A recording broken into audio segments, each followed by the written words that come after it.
is, in my opinion, probably one of the most important videos kid a scholarship that I have shot in football. Have Now, a kid right now. I want to preface this by saying these things. Obviously, there's caveats. Kid, and you want your kid to play football. Welcome to another edition of X&O's The Joes. I'm Gene Clemens. This is, in my opinion, probably one of the most important videos that I have shot so far. It's something I'm passionate about. It's something that I believe in 100%, and that is college recruiting. So today what I'm going to do is I'm going to tell you how you can earn your kid a scholarship in football. Now, I want to preface this by saying that I'm not talking about if your kid's a dog or if your kid is, good or I'm just saying if you have a kid right now and you start early enough, you can earn your kid a college scholarship to play football if you listen to these things. Obviously, there's caveats, but I'm confident in what I'm telling you right now. So if you believe that you have a kid and you want your kid to play football, this is the definitive path to get your kid to play football. And now some of you might not agree. Some of you might like some of the things that I say. Some of you may not like it. Some of you might think I'm 100% full of it. Believe what you want to believe. All I can do is give you the information. And I think it's really good, really valuable information that I have garnered over the years of playing football, coaching football, evaluating football, writing about football. I understand the game. I know the hustle, and I know how to get you what you need. So before you do anything else, before we get started, I want you to hit that like button. I want you to hit that subscribe button. The goal is to get to 1,000 subscribers before my birthday. My birthday is March 6th. If any of you want to give me a birthday shout out, I'm trying to get to 1,000 subscribers by March 6th. That means in the next few weeks. So you don't have a lot of time. Hit that subscribe button. We're about to get started right now with this. 10 steps to earning a football scholarship. Here's our 10 steps to earning a football scholarship. First off, what earns a scholarship? You've got to know what earns a scholarship. And these three things earn a scholarship. Either your kid is hella productive, they have potential, or they have the measurables. Nothing beats production. If your kid is a 2,000-yard rusher, somebody's going to give that kid a scholarship. If your kid catches 100 balls in a season and plays in 1,000+ yards and 15, 20 touchdowns, somebody's going to give them a scholarship. That's just basic. It really almost doesn't matter what their measurables are. You've seen the University of Miami have 5'8" and 5'7" wide receivers running out there. Why? Because they were hella productive. And that's a beautiful thing. Potential. Someone sees something in you and they go, you know what? That kid played receiver in high school, but I think that kid's a tight end. We're going to put 20, 25 pounds on him and make them a tight end. And so they're predicting out. They're predicting off of potential. You have the potential to do what it is they want you to do within their system. And the third one is measurables. If you're a 6'5", 6'6" offensive lineman, 6'5", 6'6", 265, 275, 280, and could move a little bit, you're probably going to get a scholarship. That goes without saying.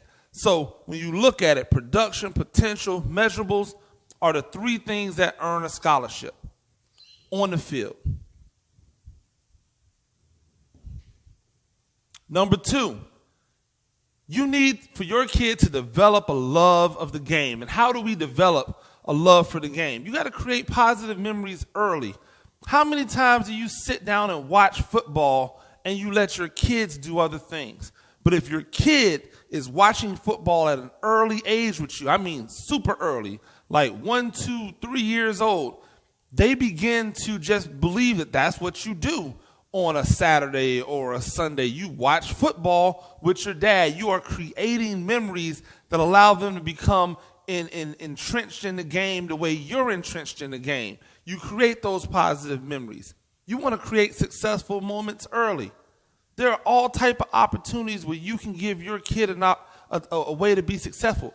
Teach them all of the football signs. My best friend, Jeff Dittman, he taught his kid all of the football signs early. I'm talking about 1 year old. He said, do touchdown, and the kid would go like this. Did they really know what it meant? No.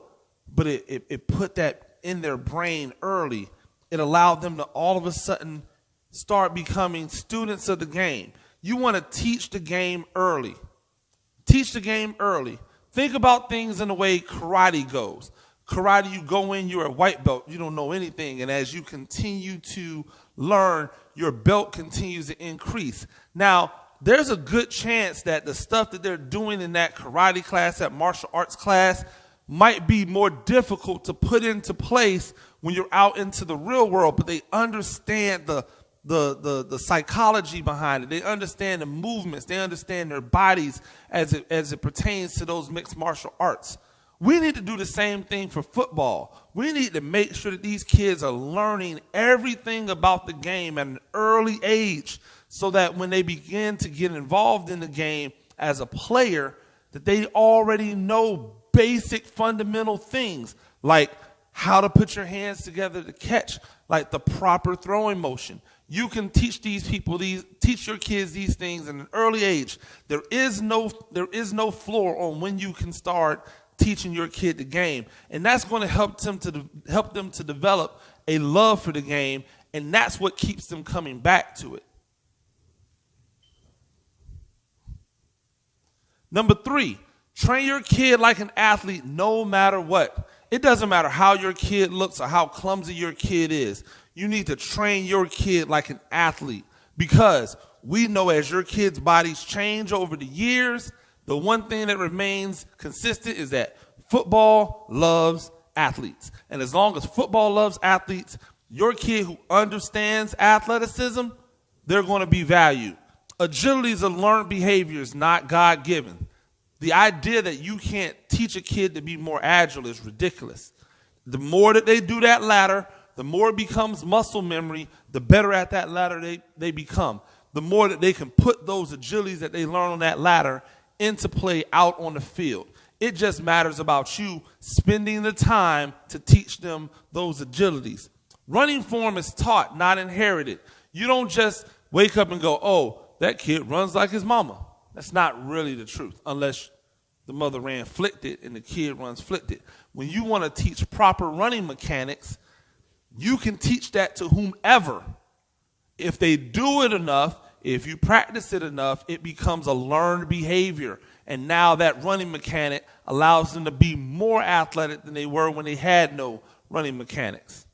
Flexibility is practiced, not gifted. When your kid is a little kid, your kid is super flexible. Flexibility is lost over time because we don't continue to work to keep that flexibility. That's why gymnasts start early so that they're able to continue that flexibility. Why can't your kid start early? Why can't your kid, your football player, make it a point to do stretches and exercises that keep their flexibility at a maximum? Because we know that flexibility helps prevent injury. We know that flexibility helps to produce more speed and more athleticism. The more you can pull the rubber band, the harder it snaps back together, correct?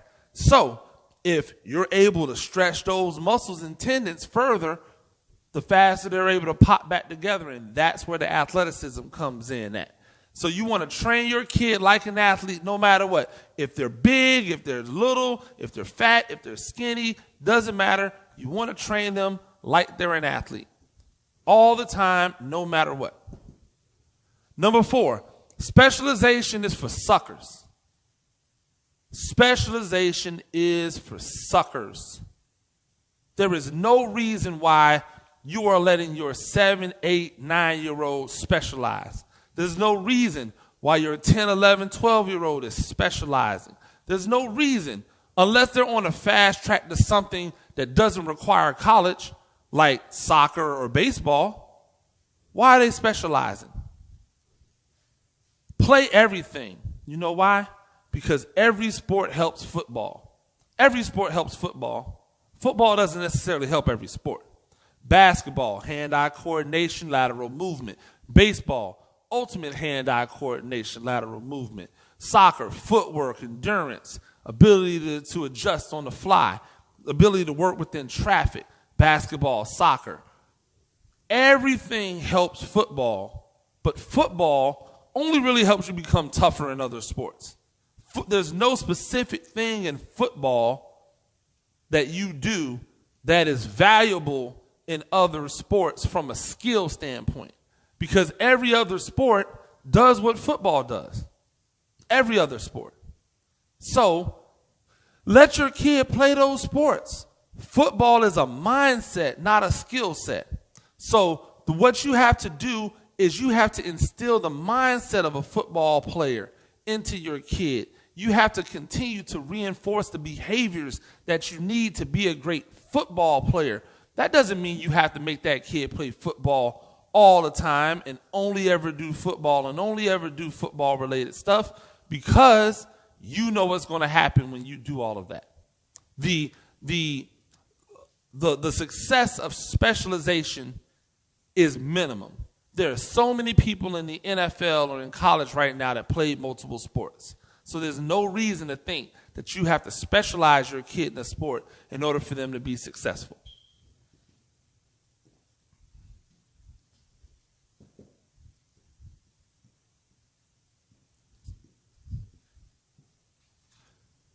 Be honest with your kid and yourself. Don't force positions on your kid. You got to be honest with your kid. If your kid wants to be a running back and you know that your kid's not a running back, don't let your kid play running back. It's just that simple. Your kid may be bigger and stronger early and have some success as a running back, but you need to be getting into their mind early on. Hey, you're playing running back right now, but you're really a defensive end. If you know in your heart that that's not where that kid belongs, you have to prepare them for the positions that they're really going to be playing once they get to the level where athleticism starts to even out. Don't force positions. Non-glamour positions are more abundant and last longer. Everybody wants their kid to be a quarterback. Everybody wants their kid to be a running back. But guess what? Most offenses today, there's only one running back on the field. There's always ever been one quarterback, but there's several receivers. There's always been one quarterback, but there's 5 linemen. There's always ever been one quarterback, but there's 4 defensive linemen, 3 to 4 linebackers, 5 to 6 defensive backs, 4, 5, 6 defensive backs, depending upon the defense that you're playing. So there's more opportunity in the non-glamour positions, and they last longer. Linemen last the longest. Offensive and defensive linemen last the longest. Linebackers last the longest, right? Tight ends last forever. Safeties last longer than corners do.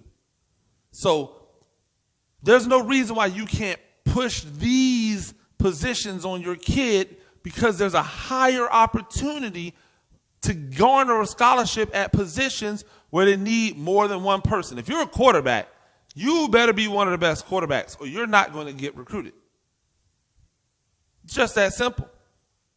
And then don't go into the transfer portal, because there's a bunch of those guys in there, and there's people coming from high school. Don't get me started. Remember, your end goal is to get a scholarship. So you are pushing your kids towards positions that are going to help them get a scholarship. It's just that simple. Don't chase wins, chase development. Who cares if you're on the winning team? Who cares if your team wins the championship? Your son's team, excuse me. I don't. You know who else doesn't care? The high school coach. You know who else doesn't care? The college coach. You want to go where you're going to be developed. How is your kid getting better on the bench? If your kid thinks that they're a running back and they're the 3rd running back, so they're getting 2 to 3 carries a game, how are they getting better? How are they getting live reps at the level that they should be? They're not. How is your kid getting better splitting time? If your kid's a defensive end, but there's 4 other defensive ends on the team, so they're only getting they're splitting time with other defensive ends, so they don't get enough opportunity to see those reps, to get to those 1,000 hours. How are they getting better? How are they getting towards mastery? Oh, it's competition, right? Oh, they get to compete versus these people for time. Why don't they compete against them in a game and go to another team where they're getting 90% of the reps or 80% of the reps or even 70% of the reps? You don't want your kid getting 30% of the reps or 20% or 10 or 50. You want them getting enough to where they're getting all of those mental reps and they're getting all of the physical reps that come with it as well. How is your kid getting better playing out of position? Again, your kid plays wide receiver. You're on a team where they only play 2 or 3 wide receivers, but they've got 8 or 9 different wide receivers, and your kid is decent, but your kid's like 8th or 7th. So they go, oh, well, you can't play a wide receiver, but you can play offensive line. And you know that your kid's not an offensive lineman at heart. You know that kid's not going to get any better being a lineman. You know that kid's not going to go to high school and be a lineman. Why is your kid playing offensive line? Take your kid to another place where they can develop as a receiver or a skill position where they're actually going to play when they get to those next levels. Because the earlier they start to learn those things, the better they can be at that position. Make your child miss football. Football was never meant to be year-round. Football is a season. And unlike other sports where your body can physically break down because you've taken so many hits, all of these postseason tournaments and spring balls and different weekend tournaments, national tournaments, and all-star games, they're all great if you're just trying to get your kid out there. But every time your kid goes on the field, your kid has an opportunity to be hurt. And the greatest opportunity for them to get exposure and success is during the football season, not during these jagaloon off-season all-star games. As good as some of them can be, unless it's directly tied to getting a scholarship, it's not going to do your kid any good. Oh, well, my kid gets to be the number 5 ranked 8-year-old in the country. Who cares? You care. That's it. You get to brag on your kid about being the number 5 8-year-old in the country. But at the end of the day, a college is not looking at the top 100 8-year-olds. High schools aren't even looking at the top 100 8-year-olds and going, man, in 4 years, that kid's going to be a baller. 5, 6 years, that kid's going to be a baller. Because high school coaches and college coaches in today's society, they don't know if they're going to be around 2 years from now or 3 years from now. So all of that stuff early on is like, for what? You want to avoid burnout. Your body needs time to heal and develop, and you want to avoid them going, you know what, I'm just tired of football. I do that all the time. I'm tired of football. Because that happens. Your kid gets tired of football. He gets tired of basketball. He gets tired of baseball. He wants to do something else. He wants to hang out with his friends. He wants to try something new, but he can't because all they're doing is football all the time. Give them a chance to miss it. And now when they haven't done it in a while and you haven't allowed them to do it in a while, they go, hey, Dad, hey, Mom, when am I going to play football again? I want to play football. I miss football. Now you've got them. Now you can make them work harder because now they know it can be taken away from them. And that's how you help to train them to continue to grind through things when they don't really want to do them because they know that this is only for a limited time. Exposure can be explosive. Exposure can be explosive. It can be positive or it can be negative. But here's the thing. When exposure is positive, it's only kind of sort of positive. It's a drop in the bucket. When the exposure is negative, it's like a mudslide. What do I mean? If your kid does something good and there's a clip of it and you put up there, you get some likes. Oh, that's awesome. He's a beast. But let your kid be the person that's exposed. See, because exposure starts with that root word, exposed. So if your kid gets exposed, that's a negative publicity that you never wanted to put out there. Your highlight tape, you got to make sure that your highlight tapes are great. They don't have to be long, but they must be great, because if they're not, guess what you're going to get? You're going to get your child exposed. If you're a wide receiver on a highlight tape blocking, stop it. Nobody cares. Nobody cares about your kids blocking on a wide receiver highlight film. They want to see your kid catching and running. And if you're going to show a block, you need to show flat out knockouts, like pancake blocks, running people over. Those are the things that are going to flash in the mind. But if I'm a recruiter, and I've been a recruiter, and I'm looking for a talent at wide receiver, in my brain, I can teach anybody to block. I can't teach them to catch and do this and go that way, not when I'm trying to keep my job in college. So your highlights don't need to be long. You don't need to have a 3-minute, 5-minute, 8-minute long highlight with a bunch of blocking on it. Give me 30 seconds. Give me 30 seconds, 5 to 6 fantastic plays. Splash, splash, splash, splash, splash, and get out of there. You're going to have more success that way. Recruiting services are 90% a waste of time and 10% productive. You know why? Because it's a hustle. You know why recruiting services will let you sign up a free account? It's because it gives them your child's information. That recruiting service gets money from colleges when they sell your child's information to the college. That's for free. Then they double down by charging you and saying that they'll promote your kid more to those same schools. You know what they do? That's all they're doing. They're just taking your kids' names and putting them to the top of that same list that they send out on a monthly basis to these colleges. They're not saying, hey, this kid's really, really good. They're just saying, hey, look at these kids first. That's it. That's really it. So yes, you do get your kid out there to different colleges, but it's nothing that you can't do yourself. If you're willing to put the legwork in, you can do everything that this recruiting service is doing. Because every school has email. Every coach now has a Twitter account or a Facebook or a Instagram account where you can send highlights. Go directly to them. Do the legwork yourself, because that's the type of exposure that you're going to need. You want to create a brand, not hype. And there's a reason why I came back to this. You want to create a brand, not hype. You want to make sure that what you're putting out about your kid is legitimate skills, legitimate football acumen that a college coach is going to look at and go, oh my God, that's great.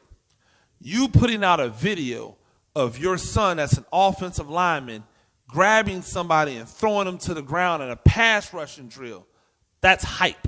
They go, oh my gosh, that dude's aggressive. Ooh, everybody's yelling. You know what a college coach is doing?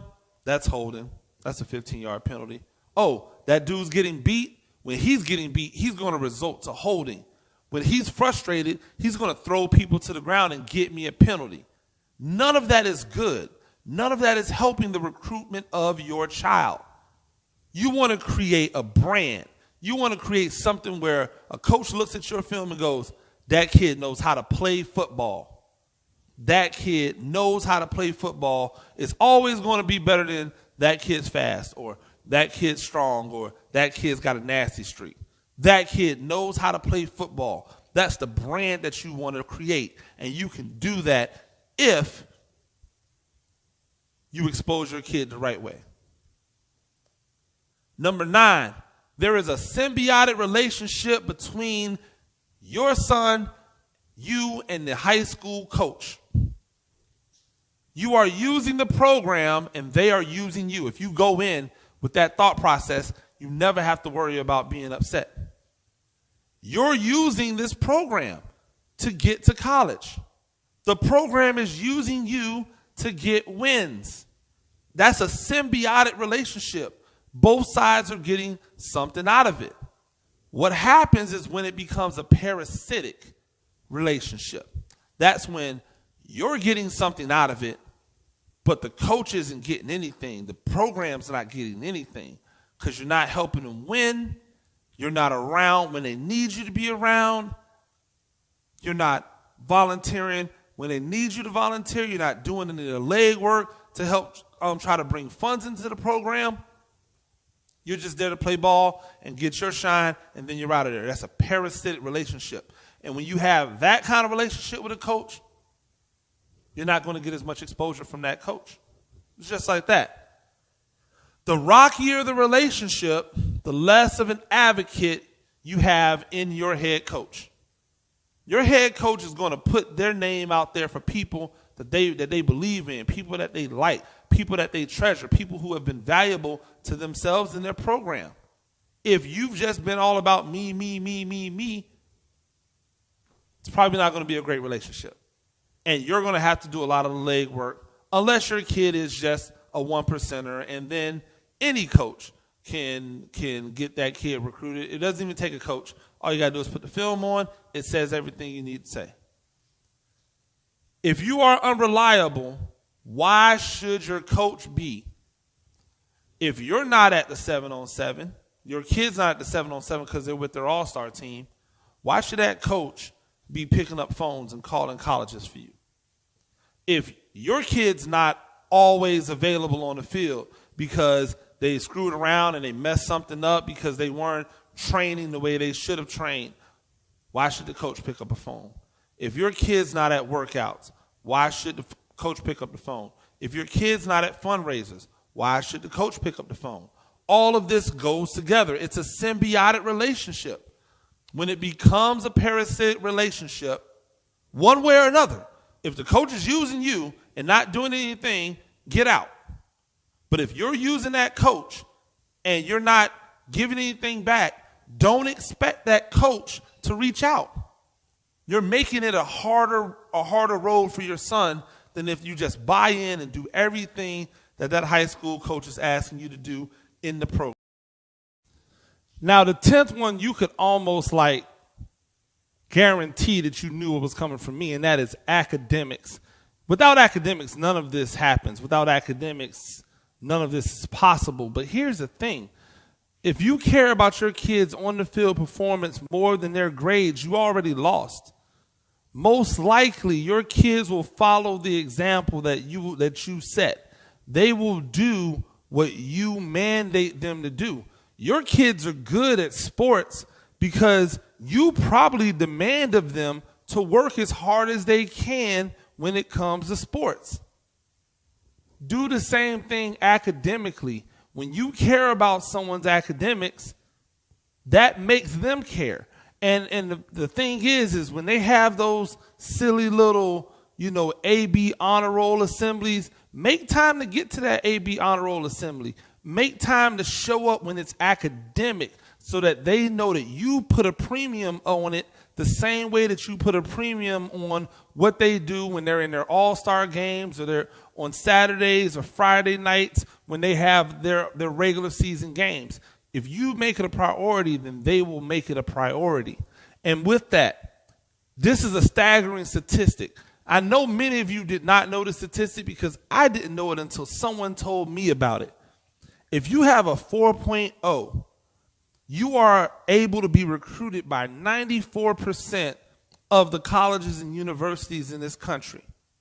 And as it goes down, that number obviously diminishes. 3.5, you get to 72%.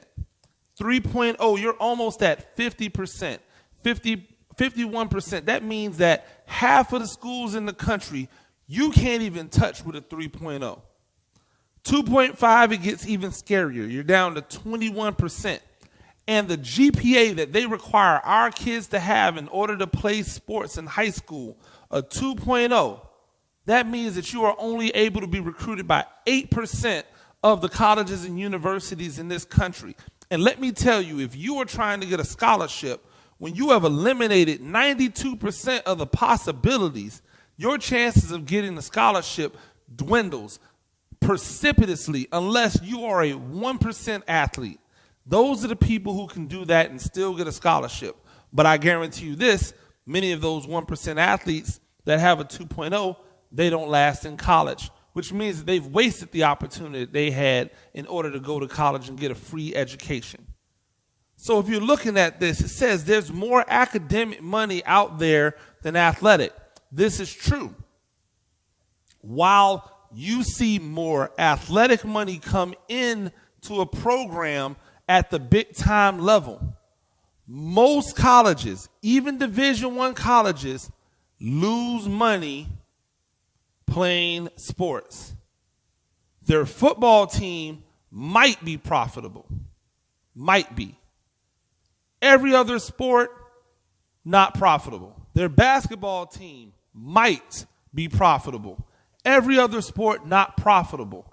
Athletics is essentially something that they do in the school to draw attention to the school, to bring people into the school, to hopefully generate future, really good people in society who make good money and give money back to that school so that they continue to do what they do. So, academic money, much longer than the athletic money at a university. Even at the top major universities, you name any school. Georgia, more money in academics. Florida, more money in academics. Florida State, more money in academics. Alabama, the list goes on and on. Even at the top level schools, you still find that the academic money far outweighs the athletic. So why are we not taking advantage of that academic money? For instance, every state has a program set up that if you reach a certain GPA, you can go to the state school free of tuition. So imagine if your kid's really good, but maybe not quite to the level of another athlete, but that school knows that they don't have to pay your kid's tuition. They only have to pay for your kid's room and board. Guess who's getting a scholarship? Your kid. Imagine if your kid is so smart that they don't even need athletic money in order to make things work in college because they have an academic scholarship. Your kid gets to choose to go to whatever school he's ever dreamed of playing at. You know why? Because they'll always accept your kid as a walk-on. They'll celebrate him like he's signing. They'll give him a letter of intent and everything. He just won't be getting any athletic money. But what he will be is a valuable member of that football team and get every opportunity to play because they don't want to lose a 4.0 GPA student off their football team. So if your kid can ball but has been overlooked by Florida or overlooked by Alabama or overlooked by Georgia, your kid can still go to those places if they're rocking these types of grades for free, and they can have an opportunity to live out their dream to play college football.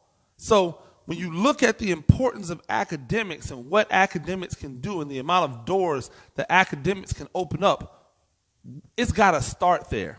If your kid doesn't care about academics, you've got to take athletics away. You don't have to take the practices away. You got to take the game away because kids love to play in games. So if you make them practice, but you don't let them play in the game, that's going to be a powerful message. Like, hey, you're still going to do this work, but you're not going to get to see any of the fruits of the labor until you bring these grades up to where we need to see them. That's a big thing. And that's it. I mean, that's all I really have for you. If you like the video, please hit that like button. Many of you watch our videos all the time. I know because I can see the analytics. There's hundreds upon hundreds of people watching these videos, not a lot of likes. I find it hard to believe that all these people are watching the video and none of them like the video because we keep getting hundreds upon hundreds of people watching these videos. So all I need you to do is hit that like button. Definitely hit that subscribe button. Subscribe to this channel. I would love to get to 1,000 subscriptions by my birthday. My birthday is March 6th, so that's in a few more weeks. So we really would have to crank it up in order to get there. But I know we can do it because we've got so many people out there that watch these videos on a weekly basis who are not subscribers. Come on home. We'd love to have you in our family. We've got great things coming into the spring and into the summertime. Our Winging It series where we talk to coaches and various football personalities, kids about football over some wings. We've got our demo session where I go to various coaches and they demo how to do certain things, that's really going to be good. You definitely don't want to miss that. And so the only way to do that is to subscribe and to hit that notification bell. We would release a new video every single week. I'm going to be gone most of next week. I guarantee you we'll still have a video release next week that'll be new and new content, because I believe in being consistent with you and making sure that you're in this thing with us. So for X&O's The Joes, I'm Coach Gene Clemens. It's been great. This is an important thing. Make sure that you save this. Make sure that you watch it as much as possible. Share it. Show it to your parents at the beginning of every football season if you must, because we need to make sure that they know how to get their kids the best opportunities to be successful. We know what to do. You know what to do. And if you didn't, now you definitely do. Have a great one.